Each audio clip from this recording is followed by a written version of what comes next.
Welcome back to YouTube and with Mark at UNB Libraries. In the background we can hear the sounds of Crown Point Beach in Tobago, and here's a picture of me visiting some friends there, and a little parrot as well. By popular demand, we're going to talk about ebooks at the library, and more specifically, how you can search for ebooks on research methods in education using UNB WorldCat, and then how you're going to read them and export citations to RefWorks. As usual, we begin on the library website, www.lib.unb.ca.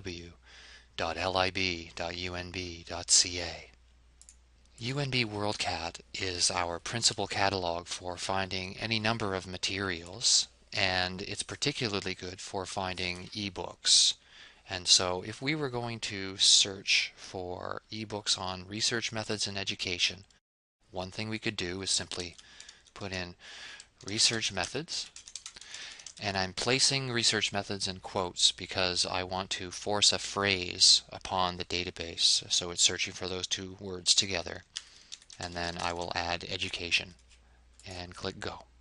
The first thing to do when you get to your search results is to limit your format to ebook. And so from there we can see we have some interesting results that come up. Now we have 123 results in this case, and if we wanted to be more specific, let's say I go back to the library website, conduct my search again, and I would like these words to appear in the title of a book, just to see how that's going to affect my search results. In this case we can see that we only have 16 ebooks this time. And by doing this, it doesn't always work because the topic that you're going to be searching for isn't always reflected in the title of a book. But just trying this out, we can see that we have retrieved some interesting results right off the bat. And from here, if we were to click on this little View Now, we are provided with a direct link to the ebook. And otherwise, let's say that we wanted to look for something a little more specific than just research methods.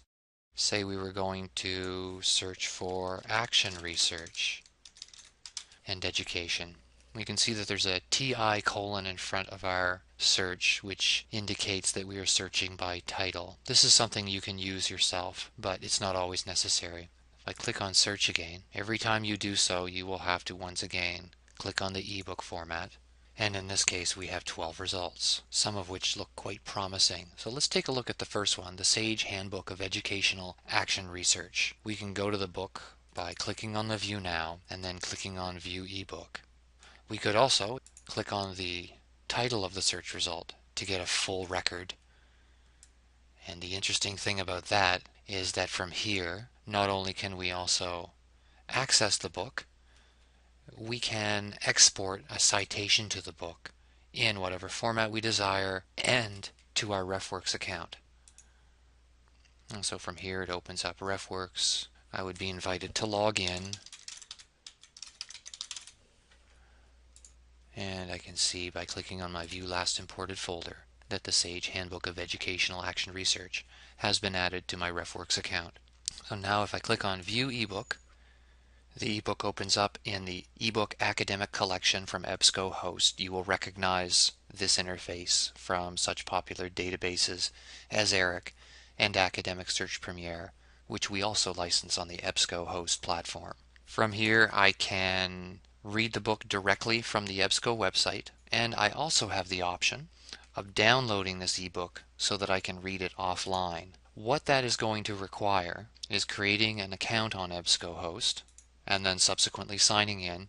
You create the account, you save the changes, and then the ebook is downloaded to your computer. In the interest of time, I'm going to point you to a couple of tutorials that I have created about using ebooks, one of which is about EBSCO ebooks, downloading them using Adobe Editions, which happens to apply to eBrary as well. And so this is a piece of software similar to Adobe Acrobat, which enables you to read PDF documents, only this one is for ebooks. And so I encourage you, if you are interested in downloading these ebooks so that you can view them offline at home, to take a look at this tutorial.